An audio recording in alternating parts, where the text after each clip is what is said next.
Untamed is going to be untamed. It's going to be a little crazy. I want to talk to my people. I want to talk to my brothers and sisters. We can have grace and humility in how we interact with other people. Oh, hot dog, look at you. And nobody talked about what's really happening. And let's have conversations about what truth is.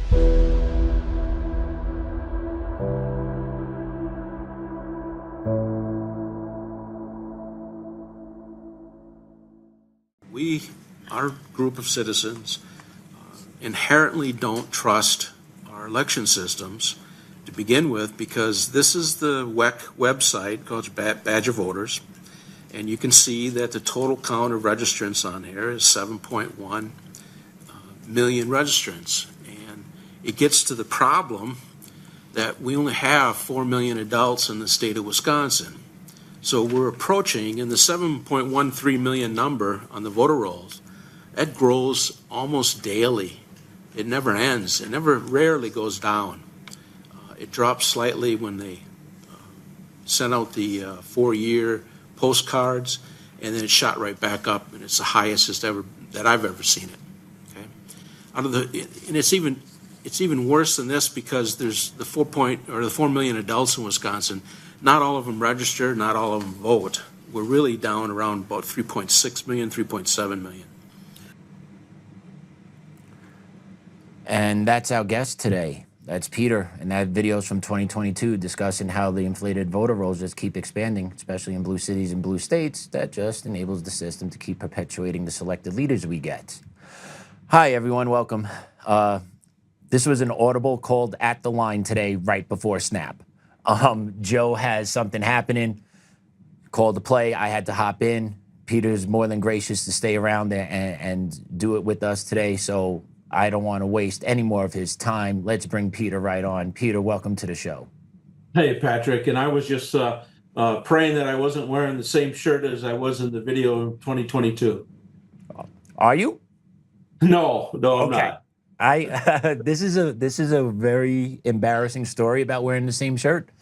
I was in education before all this, and I did some union work. I'm not proud of my history, obviously, where I am now, but they filmed me in a video to talk about like the good work the union I was a part of, AEA, was doing, and I had a Met hoodie on.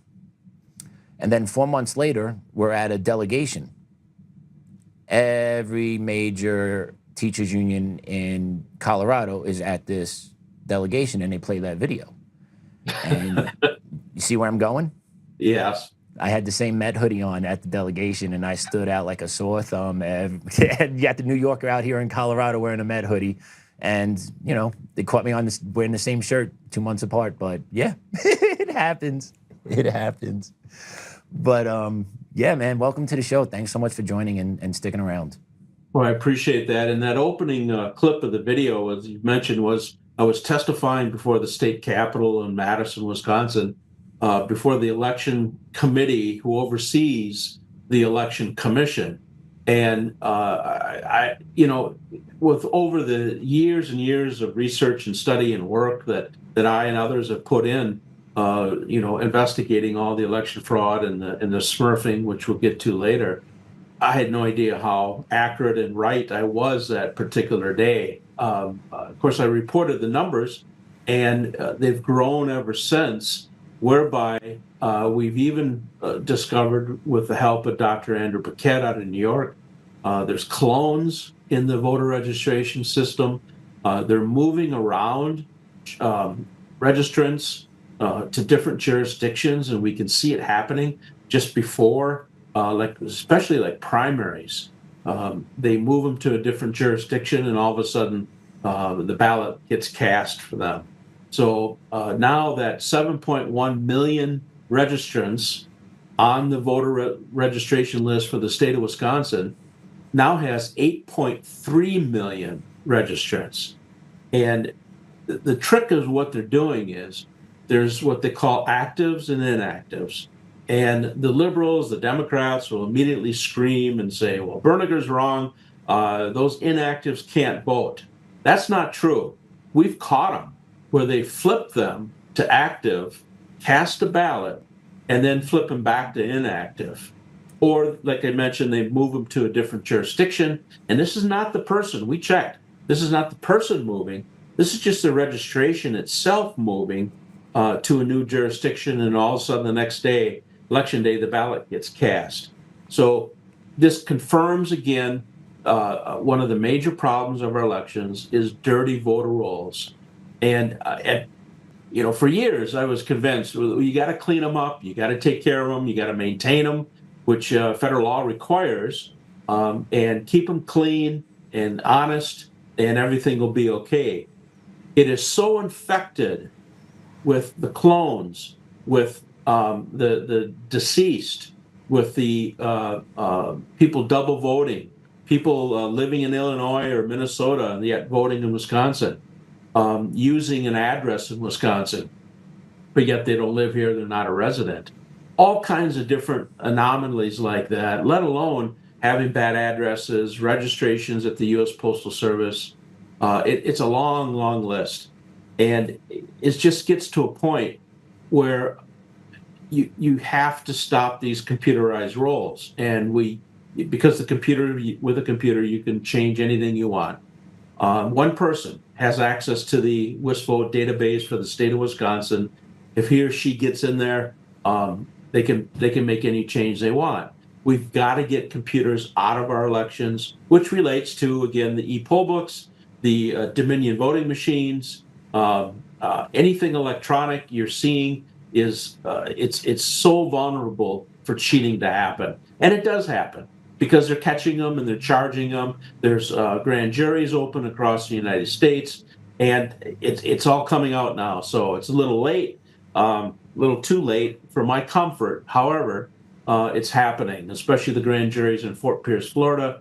There's one in upstate New York and a few other states. Well, that's great to hear. I don't think a lot of people know. This is the first I'm hearing about multiple grand juries, especially upstate New York. I'm interested in that, definitely. Do you know what county?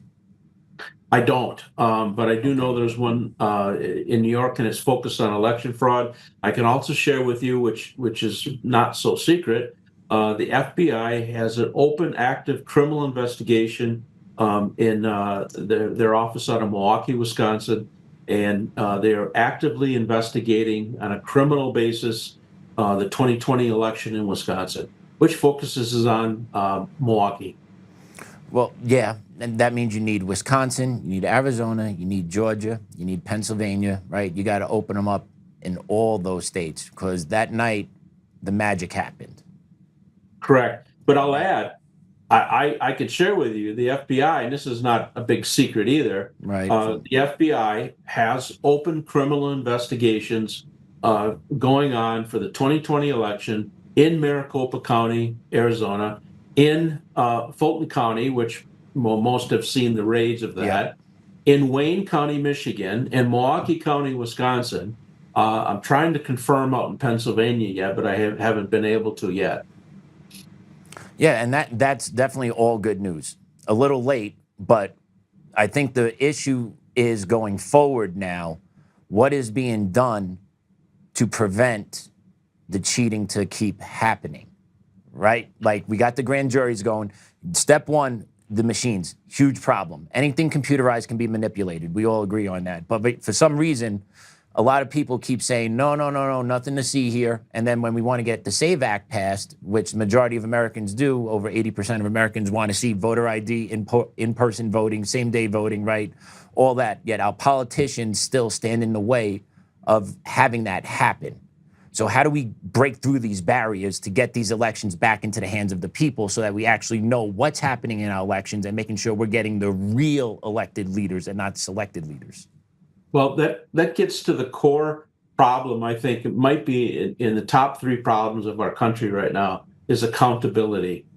Somewhere, I don't know that word, yeah.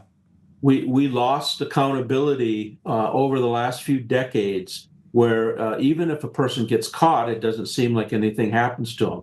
Now, in the last few weeks, you have seen a fair number of indictments coming out. There are the grand juries open and calling witnesses in to testify. So I expect big things out of clarifying that there's two grand juries in Fort Pierce, Florida, one of them in the Russian collusion hoax. And, that's the phrase everyone refers to. But when you look into that, a big part of the Russian collusion hoax conspiracy was election fraud. They wanted to steal the 2016 and then later, more specifically, the 2020 election, which they did. So the Russian collusion hoax, they wanted to maintain their power. And that gets to Obama and Hillary and all the minions down below feeding into Obama's kind of leadership, I'll say. So the Fort Pierce two grand juries are the ones that probably the most, interesting. I would also say is that big things are happening. I hate to say this behind the scenes with Tulsi Gabbard's office. She has jurisdiction when anything comes into our elections or other areas of our country, international connections. Well, where do you have international connections in our elections? Per the emails, internal emails, you got, Belgrade, Serbia, Dominion. You've got computer parts and components of our election systems being made in China. They just ship them to Taiwan, swap the labels, and then get them on a U.S. flag ship. In fact, I have federal bills of lading showing that, where they're shipping in specifically Cradle Point routers to Boise, Idaho. They're made in China. They go to Taiwan. They get the label changed over, and then they can continue on to the United States. So that's international jurisdiction in Venezuela and Maduro. So big things I think are coming from Tulsi Gabbard's office. You got to watch that. I love Tulsi. I was skeptical of Tulsi, but I've seen her be just stand up straight as an arrow for pretty much joining the Trump administration. And even before that, they came after her when she was a Democrat, put her on the terror watch list, I believe, right? She couldn't fly so what's interesting to me, though, is, what was it, last week or 2 weeks ago, there's a report coming out that supposedly CIA went into her office, took out 40 boxes of MK Ultra files and JFK assassination files. Have you heard that? Know about Well, that? I have, but I understand that first that was older news, and then somebody planted that story. Something didn't pan out on that, but something I want to add back to about how do we fix this is the accountability part of it. I strongly believe President Trump, he knows what he's doing. He is taking actions to stop this type of election fraud. His three main focuses are the voting machines, the voter registration lists, and the mail-in ballots. So he's already been taking action now, emergency orders, but he's also doing other things with the U.S. Postal Service, where he's going to be, I think, shutting down mail-in ballots. For example, as you know, Harmeet Dillon, God bless her, she has, how many, 25 to 30 lawsuits against states who are refusing to provide voter rolls. I believe they're going to start, cutting off the federal funding if they don't get those rolls. They just issued on May 12th a legal paper opinion from the U.S. Department of Justice, which carries weight with the federal court, that declaring and showing that federal law mandates that the states have to follow the federal election laws, and that includes giving the voter rolls to the feds when they ask, because that ties in with the NVRA and HAVA. So all those lawsuits are already filed and in place. Then they also have they're doing something with the U.S. Postal Service with President Trump to stop the mail-in ballots, and then it gets back to the voting machines. Now, something that maybe Joel Oltmann doesn't know, per court documents, we don't believe that Dominion voting machine was ever sold to the person, Scott Lidecker, in Liberty Vote in Missouri. We believe it was more of a name transfer. A shell game. Shell game, head fake. Yep. So Joe would love to talk to you more about that, 100%. Yes. And I know Eagle Ed Martin, God bless him too, working up in the Civil Rights Division of the U.S. Department of Justice, had some hands in that. He's from St. Louis, and so Scott Lidecker in Liberty Vote and No Ink Systems. Now, I'm certainly not a fan of them at all, but there's something in there that's going on, that there was no transfer, there was no sale of Dominion voting. In fact, the court documents show otherwise. So what's the purpose of hiding? What's the purpose of doing that move? Because I have to say, this is my gut feeling. I think the U.S. government has their thumb on Liberty Vote, and they have control of Dominion voting. Okay. So I'm not saying they own them. I'm just saying they have their thumb on them, and it's like, we caught you. We know what you did. You're going to cooperate, and the Scott Lidecker is going to be the front guy. And yes, I'm piecing a jigsaw puzzle together on this, but I'm stating that Dominion voting was never sold. And we've seen that. We played a clip on it a couple months ago. Someone did some investigative reporting on that too. And yeah, it seems that it's more of a look over here, but we're still here type thing. Woo, trust this in, but I'm if right someone here. If someone was taking a deposition of some Dominion people, they should ask them. That would be a great thing to do. Absolutely. Yeah. That would be absolutely fantastic. Right about now, too. It would be absolutely amazing. Never underestimate President Trump. He makes mistakes like we all do, but his timing is impeccable, and his strategy and his creative ideas.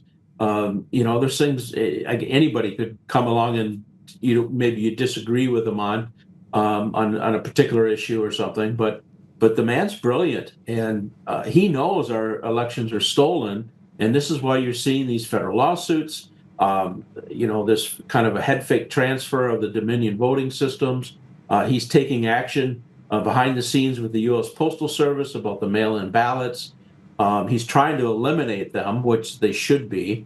As you know, we're the only industrial nation left that has mass mail-in ballots like we do. Yes, we are. A lot of things are going on. There's some big Supreme Court wins, of course, that everyone knows now about the redistricting of the maps. That was a huge part of election fraud based on a fake, race that the blacks were somehow not allowed to vote or something, or not getting representation. Finally, the Supreme Court saw through that phony business. And now, do you hear the politicians talking about going back to Jim Crow with this ruling? Like, the gaslighting just never stops on that side. True, but the decision's done. The states, as you've seen, have already been redoing their redistricting. So I think South Carolina did it yesterday, where they eliminated James Clybourne's district, which he's the black African American Methodist Church, but that guy is corrupt as can be. We've had people tell us he flies around to different key districts, including Milwaukee. He meets with people like Souls to the Polls and Micah, which are black organizations who are stuffing the ballot boxes. But he takes suitcases of cash with him. And the reason he flies in person or even takes a bus, is that he doesn't want anything in writing. He doesn't want public records requests or emails or texts. That's why he comes in person. Well, yesterday, his district, congressional district, has been eliminated. So it's a huge celebration. Getting to have one of the old gangsters. But wow, that's amazing. I didn't know those stories. That's something else right there. They're actually smart enough to know not to put anything in writing and then do it yourself. Yeah, exactly. Our politicians today just do everything blatantly in our face, and we're just supposed to swallow it and say, thank you for letting me keep 46 cents to every dollar I make. Well, they all got quite the message yesterday in that primary. I believe now it's 30, it was 38 or 39 to 0, or 30, I'll say 38 races were, President Trump favored the candidate. 38 won, 0 lost. And I'm including in there is the U.S. Senator Cassidy out of Louisiana, who just lost, of course. And I think next week is going to be great news that Ken Paxton's going to beat the Rhino John Cornyn. So they're really getting a shellacking. And a big part of that is that, we're all clamoring as citizens, we're clamoring for honest elections. And, they don't want to do that because they know that so many are going to be ousted from Congress and the Senate if they do. I know, but we need them to go because what's being done to this country by the leaders that are selectively put in place is just peeling back progress that our country's made over our 250-year history. And it is. It's such a tragedy. We all would trust in them, especially say since Obama got in particular. That we just trust them. We were busy working, raising our families, going to Disneyland, and then they've been screwing us ever since and changing the laws here and there. They've been working on this for 20 years. State laws, federal laws, just to tweak them a little bit so it makes it easier or more difficult to challenge if we think there's something going on with election fraud. In fact, I want to say on smurfing, which is a campaign money laundering that we exposed, continue to do so. We trace back the origins of it, and I'm talking this modern day smurfing, mass money laundering into campaigns across the nation using computer bots. We traced it. It originated with presidential John Kerry in 2004. That's when it started. That's when they figured out how to smurf little campaign contributions into multi-billion-dollar pocket lining. Exactly. That's when they, and then they went on steroids over the years. You could see them. They took a boost in 2008, but in particular 2016, they got greedy, and 2018 and on. They can't resist the flow of money, and you can see that's why you're getting these crazy number of races. We had a state Supreme Court race, I think it was 2025, where $100 million went into the state Supreme Court race. $100 million. And a big chunk of that was smurfed, illegally laundered into the campaigns. On both sides, I'll point out. On both sides, the Republicans and the Democrats. A huge percentage more, I'd say, is pushing 80-85% on the Democrat side. But still, I'm not letting the Republicans off either on this. No, it's illegal. And the question is, when do the arrests come from the smurfing? I can answer that. Not to the date, but as people know, hope you do, is that the FBI, who we work with, along with 20 state attorney generals, since about April, maybe September, of 2023, we've been supplying them with information and data, which comes from the state and or federal government. And we show them what they're doing, how they're doing it, where to go look for the golden pot. And last February, the FBI raided Act Blue's office. As you recall, 7 top executives resigned. All their corporation counsel attorneys left, all of them. So now the House Judiciary has issued a report. So you have to take into consider the timeline. If you go back to February of last year, the FBI raided their offices in Massachusetts. Okay, that now has progressed along where enough time where they're going to be bringing out indictments soon against the people at Act Blue. So that's coming very soon. And speaking of smurfing, I think you had a post you put up recently about Phil Weiser on your X account about what he's been up to. Can we pull that up, Damon? We ran all the state politicians. We wanted one to help Tina Peters. We also wanted to expose what's going on in Colorado. And in particular, what's very unsettling, we found the smurfing in massive smurfing in all the candidates who are running. I'm talking from Jenna Griswold, this Phil Weisner, and Victor Max. Victor Marks. Marks. He just Victor did a Candace Marks. Owens interview recently. He's got a whole bunch of things going on in his world. Yeah, and the numbers are just overwhelming. And with Victor Marx in particular, he just refiled a new.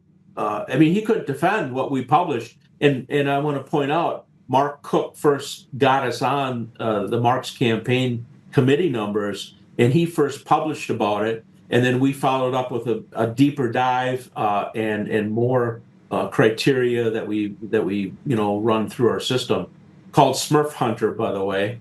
Nice. It's extremely detailed.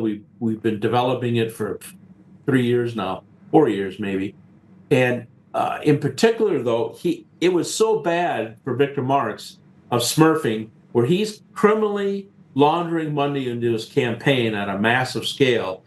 He had to go refile his campaign committee numbers, and which is fine with me because the smurfing money is still in there. So now he's filed 2 false reports to the state of Colorado, and it's not any better on the Democrat side. Jenna Griswold is right up there, and Phil Weisner is right up there. There's another candidate that Hickenlooper.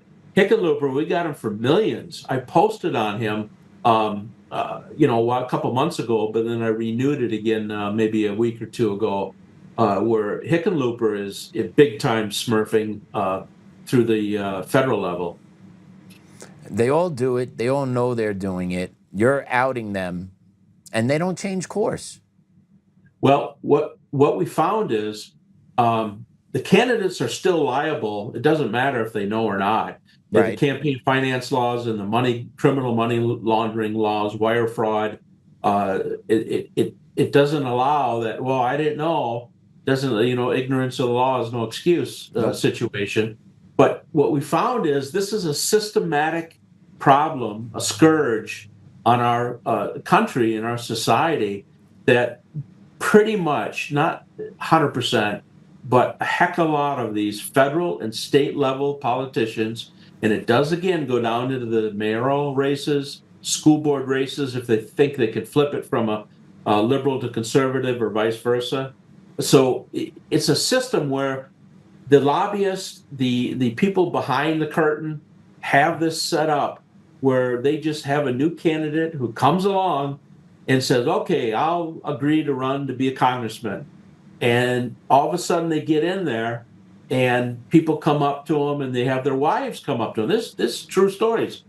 They'll have another congressman or their lobbyist wives will come up and say, hey, your wife is all alone. I'll invite her to this bridge club party and play cards or something for the afternoon. So then the lobbyist wife is in on the scam to get the new congressman's wife friendly, and that's how they starts. And then they say, "Well, you're coming up for re-election. You're going to need campaign money." All of a sudden, the smurfing money starts coming in. We can see it happening. We can see it through the numbers. And all of a sudden, the smurfing number they start small at 10, 20%, and then they get desperate when nobody else wants to donate when they get a bad candidate. And like Senator Raphael Warnock out of Georgia, horrible politician. He's up to 92, 93% of all his campaign money is criminally laundered into his campaign committee because nobody wants to give the guy, donate money to the guy because they know he's corrupt and he's voting, on the communist type level. So nobody donates to him. So he turns to smurfing. He's one of the top 5 in the nation. Is Warnock out of Georgia. So I remember, I know that guy. Well, I don't know him, but I know who you're talking about, and he's nothing to write home or be proud of what policies he pushed and what he stands for, and that's why he's got to get fake donations at over 90% clip. Now, my question is, all these candidates always have to submit their numbers, submit their fundraising, right? Submit this, submit that to oversight, but nothing's ever done at the oversight level, is there? If there was, wouldn't all this be found and stopped? Well, I tell you what, first off, you're right on that, is that the Federal Election Commission doesn't have a quorum right now. They're supposed to have 6 commissioners because of John Thune, a Republican. President Trump can't get his nominees through, including on the Federal Election Commission. So there's 2 commissioners there. At least one, if not both, were appointed by President Biden. and they're still there. We're missing 4 commissioners. So they can't take action on it, but even when they used to have 6, they didn't take action on it. They were covering it up. In fact, we caught them hiding 50% of their donation, the contributions coming in.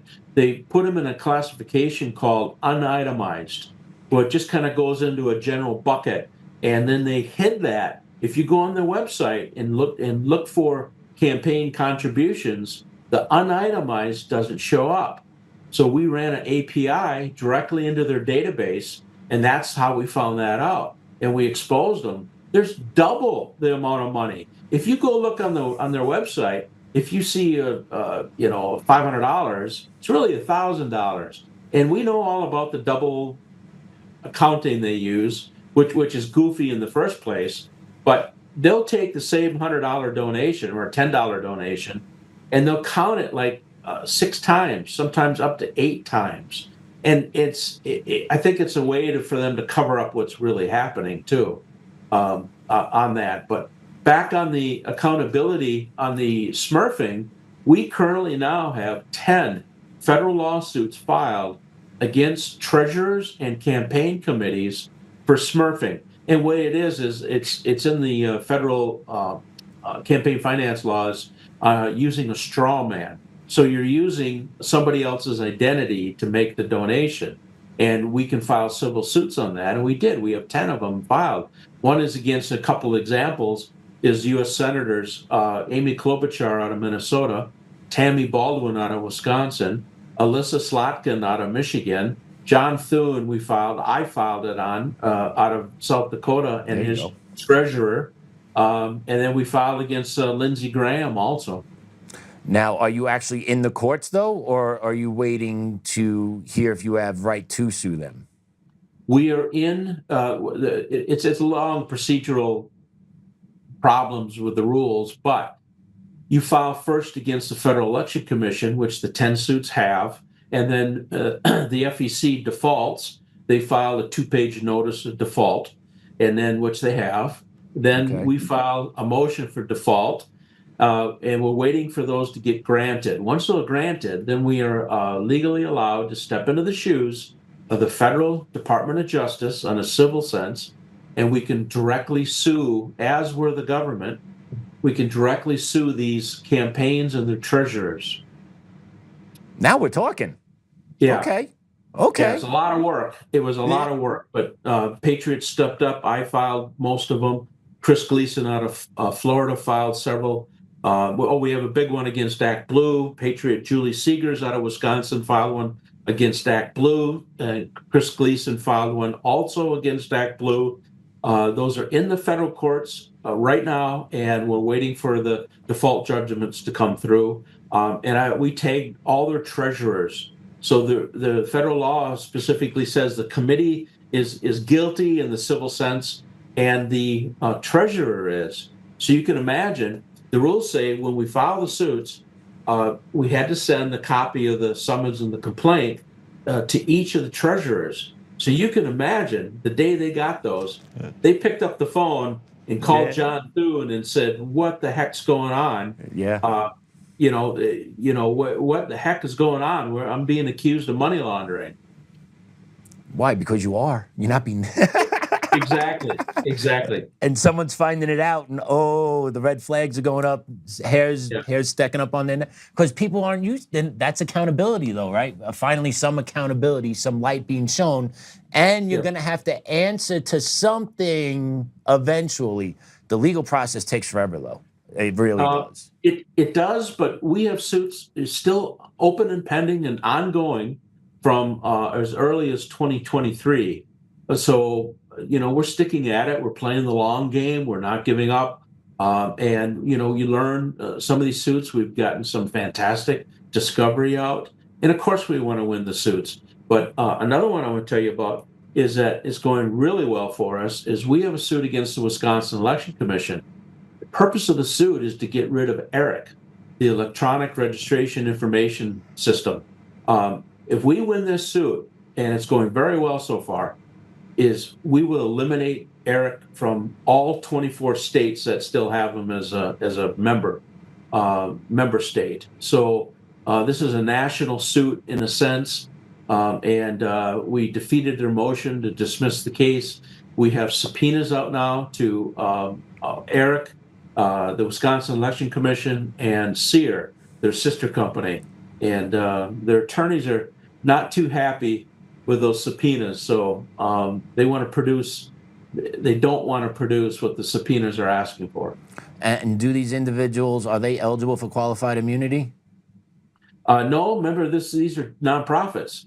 So you have the Wisconsin Election Commission, which is a government agency, and then you have the ERIC and SEER are both nonprofits. So they're entities or legal organizations. They don't have immunity. I'm talking about individuals within it, though. Can you go after the individuals within those commissions for individual charges and individual penalties if found for being corrupt? We can sue them, the treasurer and the committee, and then if we have enough evidence, what I think we already do, we can do criminal referrals to the FBI or other law enforcement that would make sense. Yeah, I think people want cuffs on people at this point with all the corruption, all the nonsense that's been going on for years, and yet outside has been calling just for transparency, right? And that's the thing that really irks me, is that our election should be just an easy, simple, transparent process. If there is claims of election fraud and we need to investigate this, open it up, what's the issue with just opening it up? Why is there always such resistance to just being transparent about what's going on in pretty much the most important thing we partake in our societies, which is voting? Boy, you know the answer, because I want to hear it, though. When they hide things, you can cheat, and there's no accountability. Get back to the main word again. So you got the black box voting in the poll pads, in the Dominion and ES&S voting machines.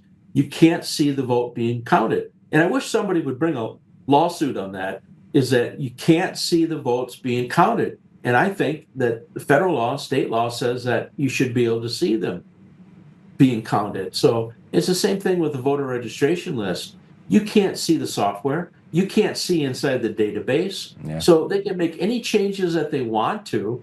And how are you going to pick 10,000 out of like 8.3 million records? That's exactly why they have that 8.3 million records on the Wisconsin voter registration list and these other states, because it gives them a way to hide things. And then if you do catch them, they throw you in jail like Tina. Yeah, exactly. So, and we have our Harry Waite situation in Wisconsin, where he accessed my vote system, and it's still today, you can go to the my vote system, and if you know the person's name and address, and you can find the address, and the birth date, you could access their voter count. And I can go in there. I can go in there, change your name, change your address. I can request an absentee ballot. I can have it sent to a P.O. box. And that's exactly what Harry Waite did. And our state attorney general, Josh Call, came after him and convicted him of it. Yeah, we had Harry on the show, and they threw him in jail for it. Exactly. He's going to be sentenced towards the end of the month now. But that's the audacity and arrogance, and but it exposes the powers that be who are conducting the cheating or carrying out the cheating, and Harry's going to be sentenced to something. Do you have any indication of, like, the parameters of what we're looking at for a sentencing for Harry? Is it months, years? Are there guidelines that the judge has to follow in this case that could give you an idea of what we're looking at for him? This is my opinion, is that you never know, of course, when the judge comes, if he's going to try to hammer him or not. But I think what's going to happen is he might get probation. He had a stroke. He's not doing well. You probably noticed when he was on your show. But there's other cases where people have committed this type of a crime and they got probation. So I'm sure his attorney, and I already looked those cases up and sent them to his attorney, and he should, I think should get probation, first-time offender. The problem is you have judges that come along, like what happened to Tina Peters. Yeah, and you get slapped 9.5 years. And then other people who have done the same thing in the state receive probation for the most part. We've covered it on the show. It's amazing that just depending on your political affiliation and your ideological beliefs, what a judge can do to you. Correct. But, he certainly did expose that. But still today, you can go on. They just refuse to put in a security system on it. There's no username or password. Yeah, you can go onto there and enter. You could enter my name if you knew my birthday, which you could find out easily. You could access my account at the state of Wisconsin. It's crazy. Yeah, he exposed it, found guilty, sentencing. Tina found it, exposed it, sentencing. It's amazing. It's not amazing. I'm sorry. It's the wrong terminology. It's just, if people don't understand what's going on in this country with stories that are shared on this show, on other shows, of just really what happens to true American patriots that come forward with exposing the corruption and the rot within our system, I don't know what else needs to be done to wake people up. I think it's gonna change. It's gonna fix itself. It's coming. Trump is taking some big actions, and it's gonna turn on these people where we can get them out of office and get people who are truly elected in office. There's a lot of work left yet to do, but you thank God that Trump won back in 2024. Yeah. Can you imagine where we would be now? No, it would be absolute disaster. Exactly. Things aren't great now. Don't get me wrong. Things are not great now by any stretch of the means, but we have a chance still of correcting the ship. And do you think Trump takes major steps before the midterms to get the machines and the ballots and all that handled before the midterms? Yes, I still believe he's going to declare a national emergency. This is based on sources out of D.C. I'm not speculating. And he's going to declare a national emergency and say that they're not following the election laws.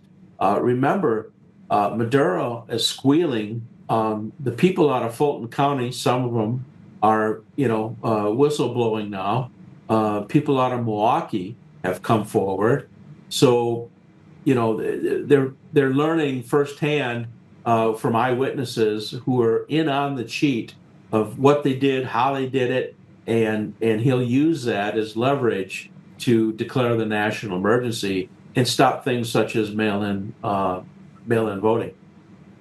That would be a huge step. And then once that happens, got to envision what the response on the left might be.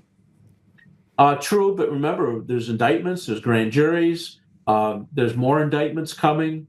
Especially, I think it's going to happen with the Obama, Hillary Clinton, who else is on that whole long list? Comey, Clapper, Fauci. You're going Brennan. Yeah. Okay, yep. Getting them all. That would bring a lot of peace to people. That would also bring a reestablishment of trust of the people back to the system if stuff like that was to happen, because we need something. Like, we're in the day and age now where people are not trusting the government no matter which side of the aisle you are on. So basically, their actions are going to dictate what type of relationship we're going to have with them moving forward. At least that's how I view it. That's how I am. I agree. But and all these problems too that you see, you could name a whole long list of them, from climate change hoax to the transgender nonsense. You could go on and on and on, and it all comes back to stolen elections, because the people who get in there are not from the people. It's from lobbyists and or crooked corporations who are putting them in there, installing them. Well, then they're beholden to those people who put them in there. And that's why I think something is up with John Thune. I don't have who it is, but somebody has his neck, and one way or the other, I don't know if it's money or something else, blackmail, who knows? I don't have the answer to that, but something's got him, and his hatred for Trump. He's got him, and he's stopping the whole government. But I'll submit to you, he was selected. And you go back and look at some of the voter registration lists of South Dakota, other people have published on, and it's horrific of how many illegals are on the list and how many mail-in ballots just weren't adding up for John Thune. So I believe he stole his elections, and smurfing. Smurfing is a form of election fraud, and I caught him at it. And I'm taking action against John Thune, where I have a federal lawsuit against his campaign committee and his treasurer. And it's got to go through the system yet, but it's filed and opened, and I'm waiting for the next court decision. Peter, you're a boss, man. I respect the hell out of you. It takes a special type of person to take all this on and then not only just digest the information, but then understand the information and then take action with the information. That last part is typically the hardest part for someone to do anything with, which is take action on a wrong that they see. That is huge, my friend. I appreciate all the hard work you're doing behind the scenes. Well, thank you. Now you have a lot of good people helping me, and I want to give a call out to Michael Calhoun, who's one of your own in Colorado. He lives outside of Denver. He and I filed a HAVA complaint against Jenna Griswold. We held a hearing before their board of the Secretary of State. She was a no-show. We provided testimony, both Michael Calhoun and myself. And then we had Harry Howery on, who's former NSA and some other three-letter agencies. And he testified for us. And we, I think we put a shockwave into, who was it? Andrew Klein. He is the Deputy Secretary of State of Colorado. This just happened last week. And their decision is coming out May 29th. If it's in our favor, he was pretty shaken up. I don't think he was expecting what we testified to. And we showed how the total ballots cast for the exact same election keeps changing over time. Every time they report their new numbers, or you obtain a new voter registration list from the Secretary of State's office, they're changing up to 498,000 different numbers. When you look at, say, the result, total ballots cast for the 2020 election at that time, and then look at it in 2023, look at it this year in 2026, and you see hundreds of thousands of deletions or additions from what they certified back in 2020. So which number is correct? When they certified it in 2020, or the one that the list I got yesterday? And the numbers are off by 350,000. So we had another issue was in the HAVA complaint, but we provided testimony, and the Secretary of State is going to issue a decision on our HAVA petition May 29th. If we lose, and I'll file against them in federal court. There you go. Just don't set the bar too high. This state is as corrupt as it can be, and I just want to let you know that the state is corrupt. It's a cartel. We're the first ones. It could have been others, but to my knowledge, I think we were the first ones to achieve a HAVA hearing in the state of Colorado. Okay, so you know how to smash through walls and break mountains and shatter ceilings. So you know what you're doing. We're trying. We've had some nice big lawsuit wins recently, and more in Wisconsin. We have an open federal lawsuit in the state of Colorado. Many people don't know this. We did this with the Kim Munson radio show Help, where the suit's still open today, and it's against General Griswold to clean up the voter list. Now, I know as well as anybody, you can't clean the list, but what we're doing is we're exposing them, we're putting pressure on. Yes, we want to win the case. It's a National Voter Registration Act case. They already did some cleanup with Tom Fenton with Judicial Watch, some 300,000, I think it's 342,000 if I remember correctly. So that boosted our case, which is still open against Jenna Griswold. So we're attacking her from different angles, and I think she's feeling the pressure on this, and people know it's more exposure not to vote for her either, because now she wants to be Attorney General. Yeah, she wants to move up the chain. She needs to move up the chain to protect the cartel. That's what needs to happen. So she needs to go. We need to get her out. Yep. Peter, where can our guys and our audience find you? Well, our website is electionwatch.info, and a lot of good information on there. And then the other one is my Twitter or X is at Peter Bernegger, and it's just like you see it. Hopefully, it's on the screen there. And at Peter Bernegger, and that's where the most current things are posted. Yeah, I visit your page daily because you put great stuff out there. I'm not gonna lie.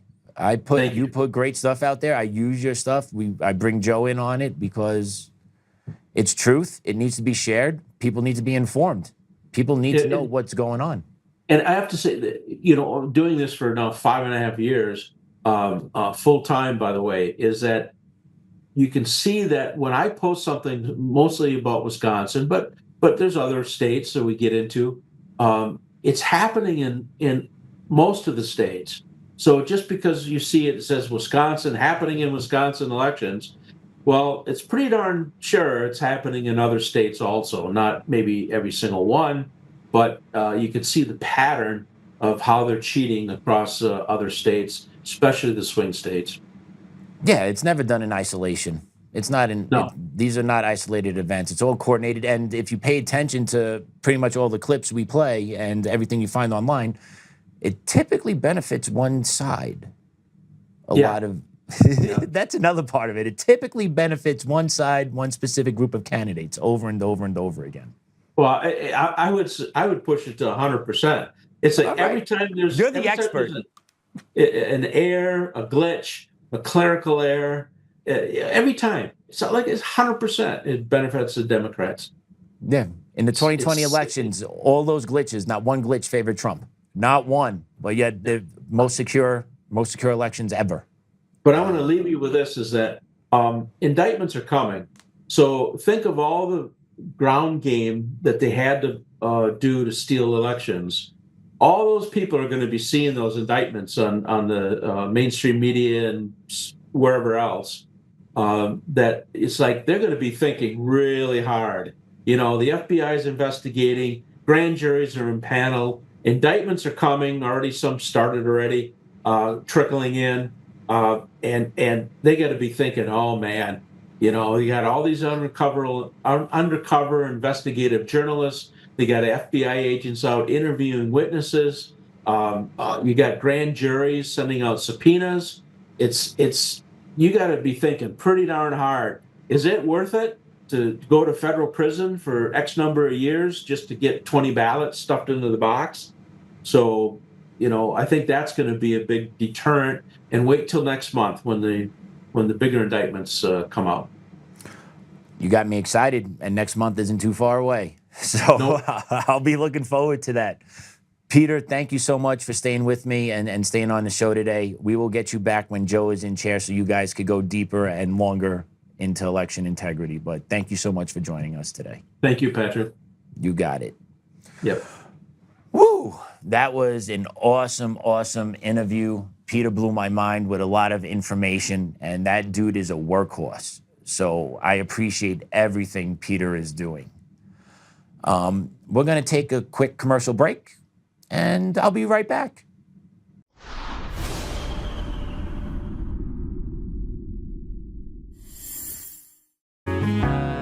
Oh, hi. I almost didn't see you there.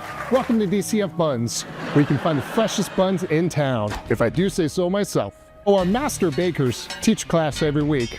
So whether you're new to baking or trying to improve your culinary skills, we got you covered. And we can help you bake the cake of your dreams. We'll even clean your cake if you want. And if you don't want to bake anything yourself, we have loads of fresh buns available in a variety of shapes and sizes. Check us out at dcfbuns.com to learn more. DCF Buns, we keep the buns hot and the deals hotter. Buns. In every thread, in every stitch, Honor-Bound USA weaves the fabric of the American spirit. It's not just apparel, it's a testament to God, family, and country. At Honor-Bound USA, we're a family of patriots who put our faith, family, and America first. When you visit our website, you'll find a line of products that embody our commitment to pray, stand, speak, and act. As the official site for the Untamed podcast, all of our products proclaim speaking the truth With courage, we also have the powerful documentary from Professor David Clements, Let My People Go. Identify yourself as one of the few who are willing to stand for what they believe in. Join the Honor-Bound USA family today. Wear it as a badge of honor, commitment to the values that shape us, and a pledge to the bright future we will build together. Because when you're honor-bound, you're not just wearing a brand, you're embodying a lifestyle.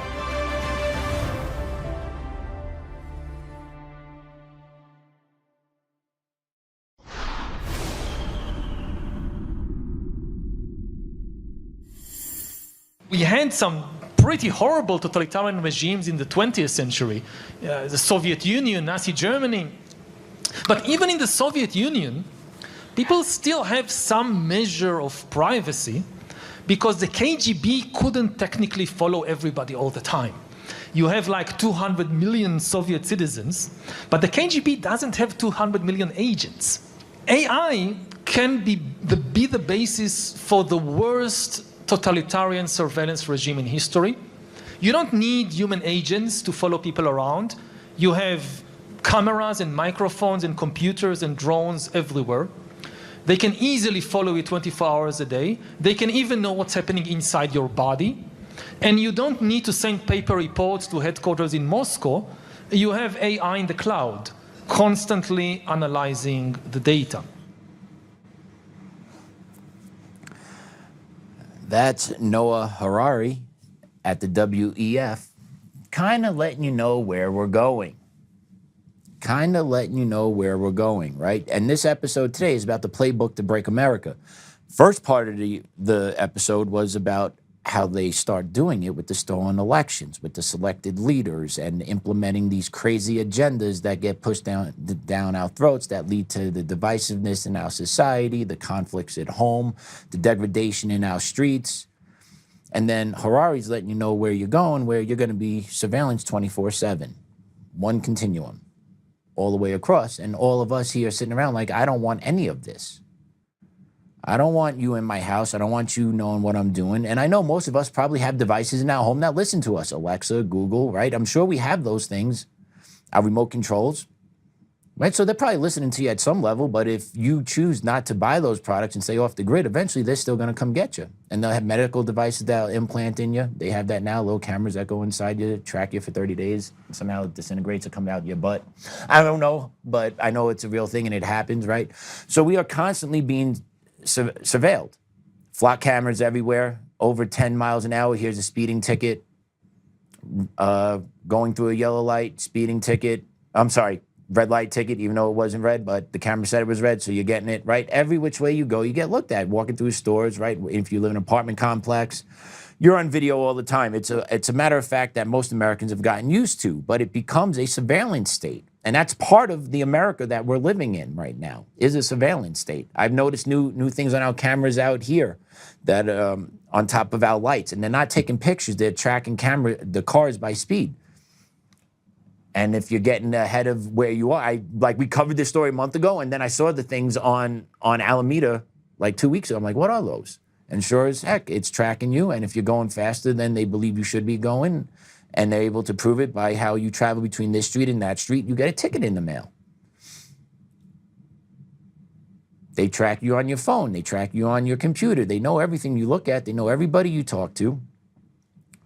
It's our normalcy. We need to just be aware of it, I guess. It's the normal way we're going. But it's because stolen elections have consequences. Do you really want all that? I know we don't, but somehow we get it shoved in our face all the time. Why?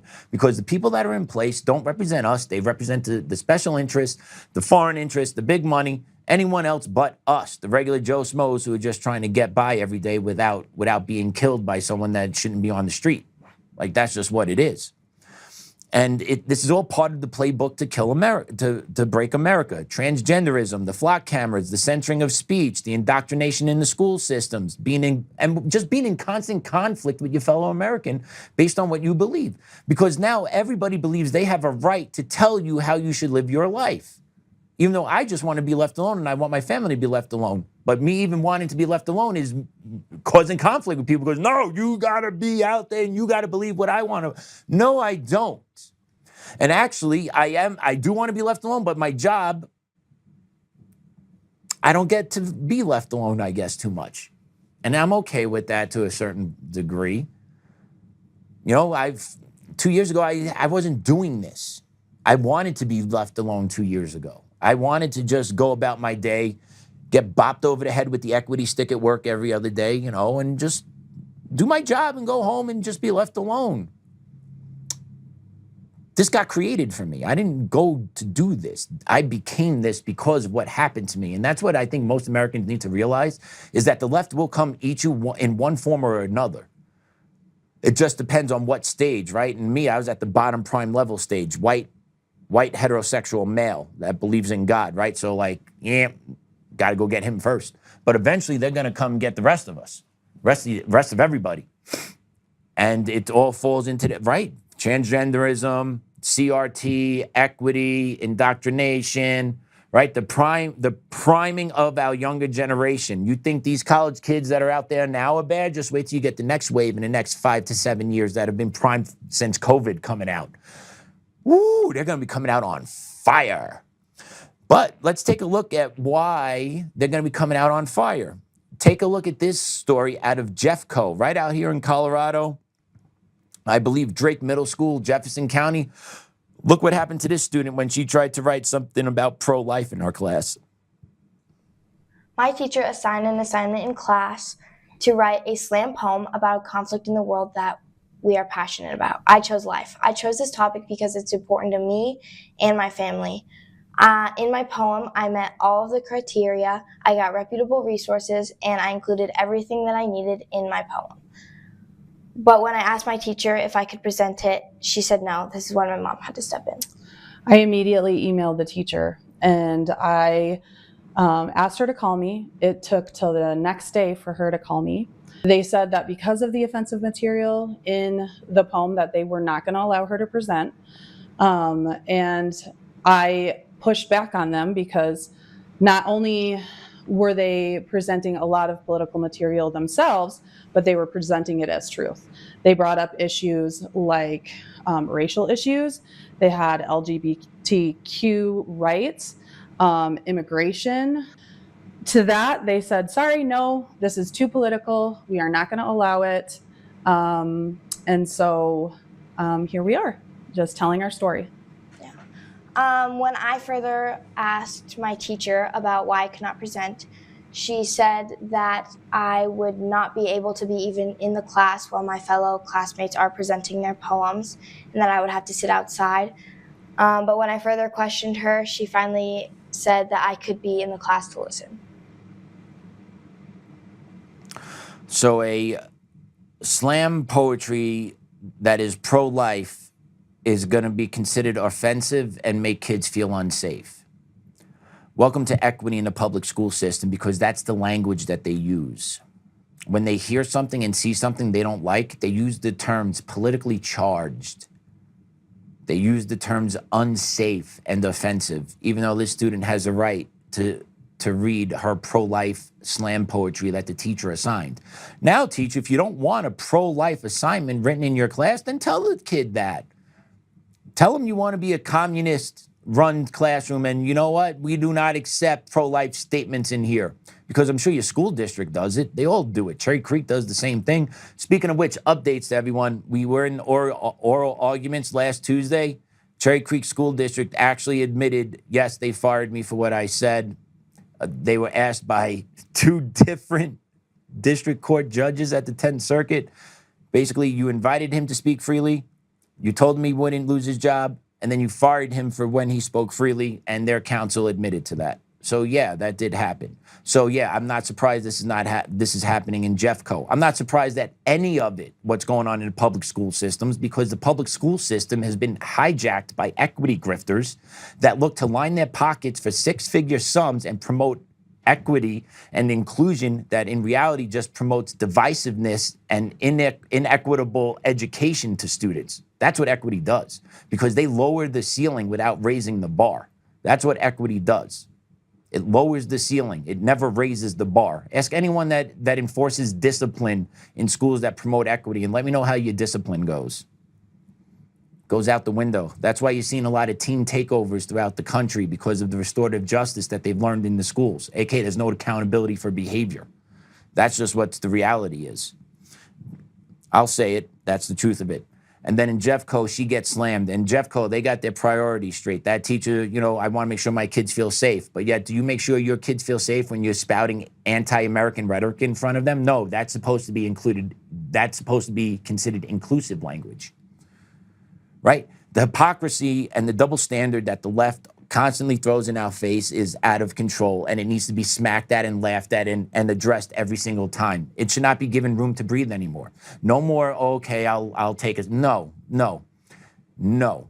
Their way of life, the way they think, has infected our society to the point now where everything is a battle. There is no more common ground to just being an American. And that's all because of what the left has done to our kids, and especially this young girl who's in 7th grade, Drake Middle School in Jeffco, because she's writing a pro-life slam poetry piece. She has to get a news report on libs of TikTok. What planet, what society, what year are we in? Someone please help me understand the ridiculousness, because that's what equity does to the education system. And if you don't believe me, we're going to keep rolling with it. Take a look at this cut. This is a cut about Maine female students that have been asked to testify in a hearing. Listen to this. How is it at the high school level? At the high school level, like going into the restroom, there were boys in there. I'd walk out from the stall and there'd be a boy in the stall next to me that I didn't know he was in there. But it also happened like vice versa. There would be a trans student who said that they were a male when they were female who would like try to peek over the urinal stalls at the boys. And we actually had a forum in school my junior or sophomore year because of this. Any other questions, committee members? Yes, Representative Caruso. Madam Chair, thank you for speaking. You did a great job. I'm not in the school, so I don't know, but it seems like it's more prevalent. Last year we were hearing that it was just a couple of students, or it wasn't. Some people say it wasn't really happening. You're saying that it's common? It's very common. People just don't talk about it because they're afraid of getting in trouble. You said you're an older sister to 3 more female athletes. Is it happening to them in their grade? Yes. Catherine mentioned a male student masturbating in the female locker room in Hamden, and my sisters have witnessed that. She's a freshman in high school, and she's seen that. What do they do? The girls? The girls about it, they don't say anything because they're scared to talk about it. They don't want to cause problems. They're all very good kids. They don't want to make issues in school. Thank you. That goes on in every state that has transgender students in bathrooms. It's true. It goes on everywhere. No one wants to talk about it, but it's true. Okay? Those young ladies talked about their stories or their family stories that have witnessed trans, whatever, boys and girls bathrooms masturbating while they're at school. And then those kids don't want to say anything because they don't want to cause trouble. And you want to know why they don't want to say anything? Because if they say anything, they will get bullied and picked on and then blamed by administration, and they would not be supported. Because that's what they do in the public school systems. They silence those that speak out against the narrative. Students, staff, all alike. If you go against the narrative, you get shut down, you get slammed. But did you hear that story? Did you hear, we're good kids, they don't want to cause trouble. She's right. And good kids eat a lot of shit in the public school system because they don't want to cause trouble. And mainly they don't want to cause trouble for themselves. Because what happens is teachers really can't keep their mouths shut and information gets back to kids somehow. 9 times out of 10, and it comes from the adults, not even the kids themselves. But once the information matriculates into the kid world, forget about it. The kid's outed that said something, and the kid's identified, and that kid's next 4 or 5 days, week, 2 months could be hell, depending on how bad of the situation it was. So just imagine if you're a kid saying, "Hey, this tranny kid did this," you're gonna get exiled. Not the kid that did it. You're going to get exiled because you're going against the narrative, because this doesn't happen in our school. You must be making this up. And that's what they do to these kids. And that's why so many people keep leaving the public school system, because they don't want their kids to deal with this. Like, if you have daughters, do you want your daughter to deal with this in a public setting? I don't have a daughter. But if I did, you better believe that shit won't be happening. And if that was to happen at my daughter's school, there'll be some hell to pay, because it should not be happening, period. Every female should be safe in their restroom. Every female should be safe in their locker room. And I mean real females, biological females. Nothing swinging between the legs. Nothing artificially implanted up here, okay? None of that nonsense. Nothing what you think up here. No, I don't care what you think up here. That's fantasy land. I deal with reality. Reality is what I see in front of me. What I see in front of me is a chick with a dick. No, thank you. You go to the boys' room. You could go into the boys' room with that. You ain't going into the girls' room. It's amazing that this goes on in public schools and girls have to actually stand up. And girls get sexually assaulted too. I don't know if you were following this, but a couple of years ago out of, I believe it was Loudoun County, Virginia, they had sexual assaults going on all throughout their school district, and they kept moving the student that was doing the sexual assaults instead of holding that student accountable. There's that word again, accountable. People don't like that word.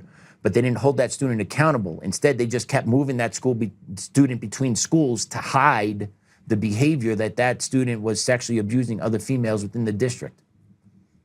So his mental health got rewarded and his sexual gratification got rewarded, instead of actually that person getting held accountable, thrown in jail and locked away, and getting mental health that person so desperately needs.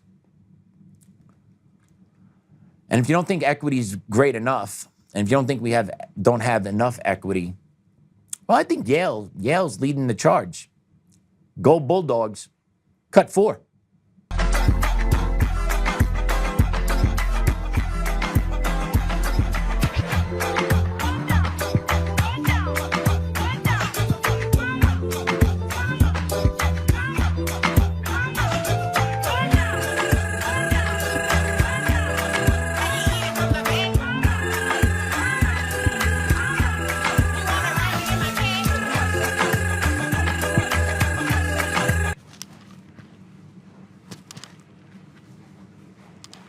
Yeah, baby. Yale has all-black celebration parties for graduates. And that's not the only school. This goes on all throughout the country. Different schools now have celebrations based on your ethnicity. It's like we're going back to the 1950s, but yet everyone fights against that time. I don't know why people are fighting against that time if that's what people want. If you want segregation based on race, shit, you need to hit the rewind button. That's going backwards, not forwards. I don't know where we're going in society, but it seems like we're just going backwards. We're going back to what matters is race. We need to be segregated based on our color. We can only party and celebrate big moments with people that look like us instead of people that I just like and get along with. Like, it's insane what we're becoming as a society, and it's all being driven specifically one specific side of the aisle. And majority of Americans don't want this, but yet somehow this keeps happening. And also, just imagine the backlash if you had a whites-only celebration, or if you had a whites-only event anywhere for anything. Imagine the backlash that would take place if that was to occur. But yet all these other subgroups can have their own little enclaves, their own little celebrations, their own little, and that's all good, well and good. Yeah, no, it's not. It's discrimination. Because if one race can't do it, that means the other race can't do it. But somehow in equity world, that means every race can do it except the white people. The white people can't do it. Everyone else, yes, you can. White, no. And sometimes Asian, depending on how I feel of the day. Because the Asians still get mixed and matched, depending on what they need, the left. If they need the Asian vote or not, or if they need the Asian representation here or not, right? So the Asians are kind of like on the outside.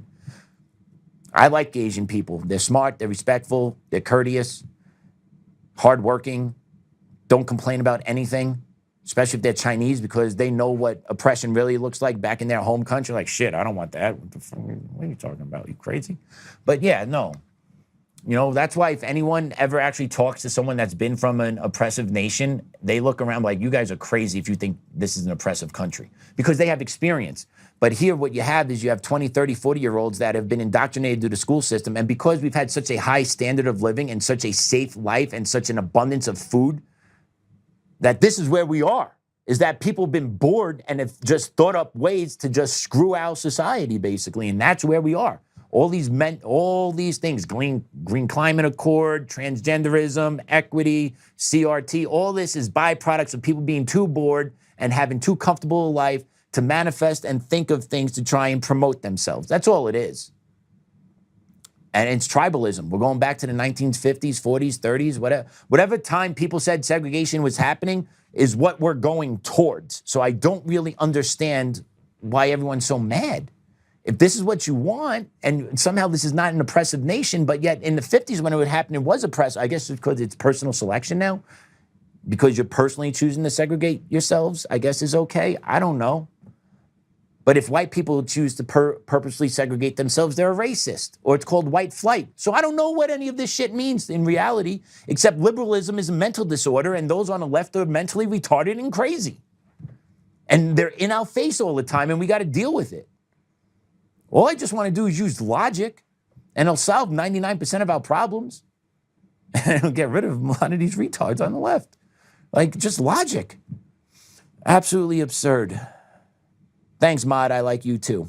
I don't know what's going on in the chat, but I just looked down at my computer and I saw I even like Patrick. So I appreciate that. Thanks. I'm an acquired taste, I would say. Not everyone likes me. Not everyone hates me. You know, just got to find that right balance. That's why I'm good with, like, in short spurts, like 5-10 minutes, I'm great. But if you live with me, ask my wife. Woo, it could be some bad times. But yeah, thanks for that comment, Mod. Appreciate it. Yeah, I'm going to call it for today. Joe should be back in chair tomorrow. Honestly, this was an audible at the line of scrimmage, and hopefully we still hit a touchdown pass, 70-yard bomb over the top. I thought the interview with Peter went great. Peter dropped some serious knowledge. And I got some time here to talk to all of you on camera, get my therapy session in, give you my take on everything, let you know that I think we're going back to the 1950s, and somehow that seems to be okay. It's okay because the left is telling us we need to go back to that type of lifestyle. So, okay, giddy up. Let me pray us out. In the name of the Father, the Son, the Holy Spirit, amen. Dear Lord, thank you for the opportunity today to sit in the chair and to connect with Peter and to talk about some current issues that need to be talked about and get the message out there. Thank you, Lord, for last week's hearing at the 10th Circuit and Chris Mills, my attorney, and America First Legal, taking this case on, fighting a good fight against censoring people in the workplace. Thank you, Lord, for that representation. Thank you, Lord, for the rain we received in Colorado and the cool temperatures. It's been refreshing. It's been needed for the water, for the plant life, just for everybody. It's been real dry out here. Thank you, Lord, for the moisture. Dear Lord, continue to watch over Joe on his endeavors, both legally, professionally, and with his family. Man's a beast. Thank you for keeping him around with us, and thank you for introducing me to Joe. Very good partnership developing. I thank you that for, Lord. And Lord, keep watch over Gammy. Allow her to heal quickly, please. And Lord, finally, please let the goodness in our politicians and touch our politicians' hearts and guide them to start doing and encouraging them to start doing the right things for us, the American people. Hey, Grandma, Grandpa, Dad, love you guys. Hail Mary, full of grace, the Lord is with thee. Blessed art thou amongst women, and blessed is the fruit of thy womb, Jesus. Holy Mary, Mother of God, pray for our sinners, now and at the hour of our death. Amen. All right, everyone. We will see you tomorrow. Class dismissed.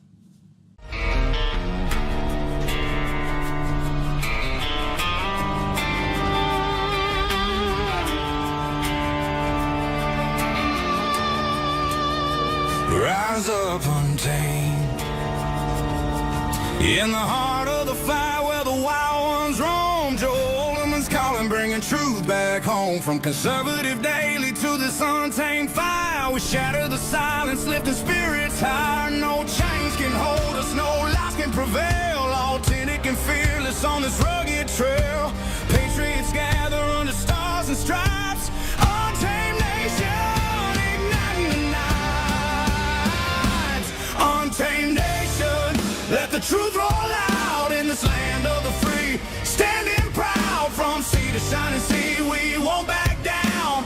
Catch the fire, wear the crown, untamed nation.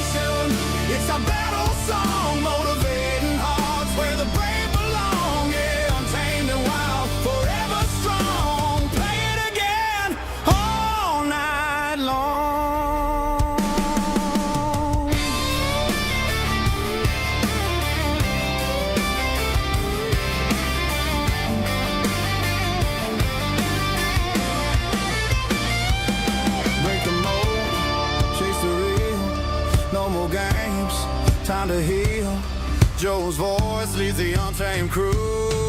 Truth matters through and through.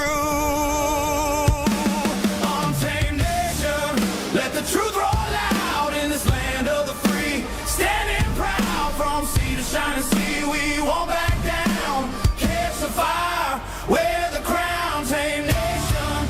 It's our battle song, motivating hearts where the brave